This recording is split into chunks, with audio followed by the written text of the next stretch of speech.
One of the greatest men that's lived in our time, or lived before my time, was Albert Einstein, who accomplished great inventions and was a great mathematician and physicist. And he said this, he said, insanity is doing the same thing over and over again and expecting different results. Insanity is doing the same thing year in, year out, decade in, decade out, and expecting different results. Now, before you say, I've heard that before and that's just a motivational quote, no, listen to me. If you always do what you've always done, and you don't get what you always want, it's because you're always doing what you've always done. It's time to change. It's time to make a change. If you want that dream job, the question is, what are you doing to get that dream job? Are you studying towards it? Are you moving towards it? Are you researching about it? If you want the dream boyfriend, and yet the man you're hanging around with right now is not right for you, nothing's going to happen until you drop that loser and pursue God. Maybe you are in a marriage right now and you think, man, this is not the dream marriage I want.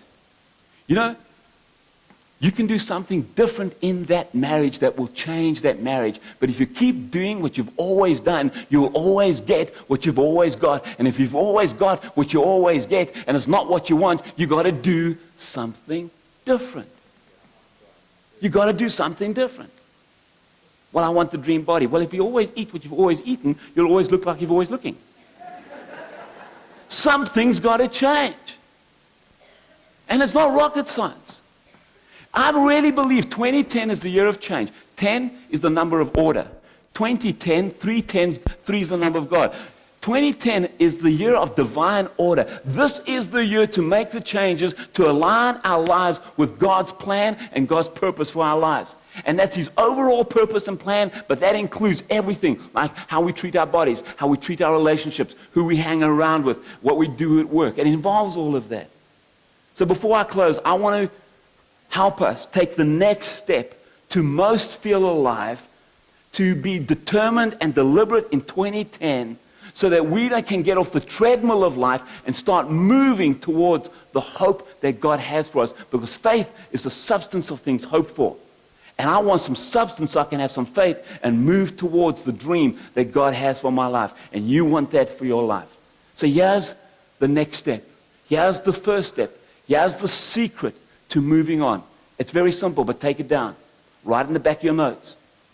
Make a decision to change something in your life. Very easy. Make a decision to change something.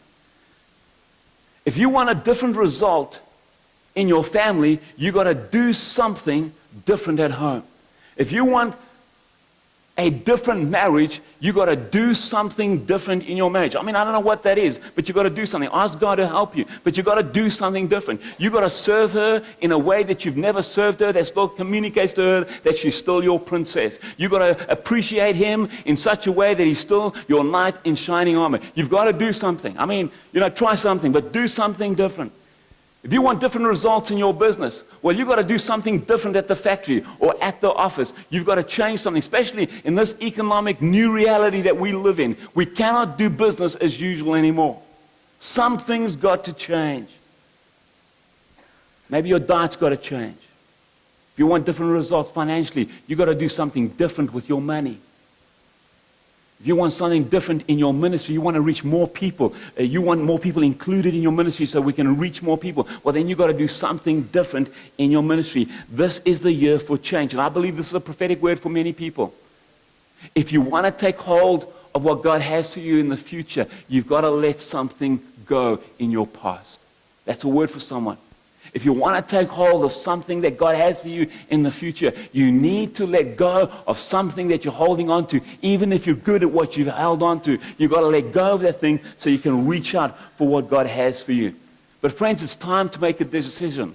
You see, indecision is a decision not to decide. It's time to decide. Tony Robbins said it this way.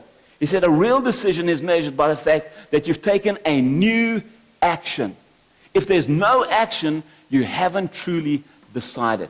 The book of James says, faith without action is so sick, it's dead.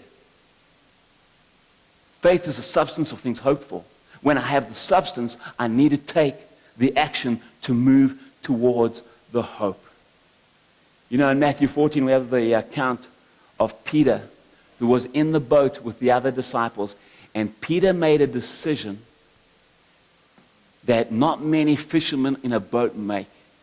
He pushed the extremities of his faith because he wasn't happy with where he was at in his relationship with Jesus.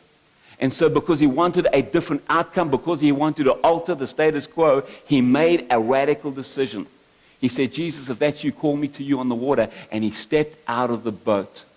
I believe some of us have got to step out of the boat in 2010. And yes, I know what you're thinking right now, but he sank. Yeah, but before he sank, he walked on the water. And by the way, when we do what God calls us to do, and our motive is right, and we're doing it for His dream, His purpose in our lives, He'll always be there to rescue us.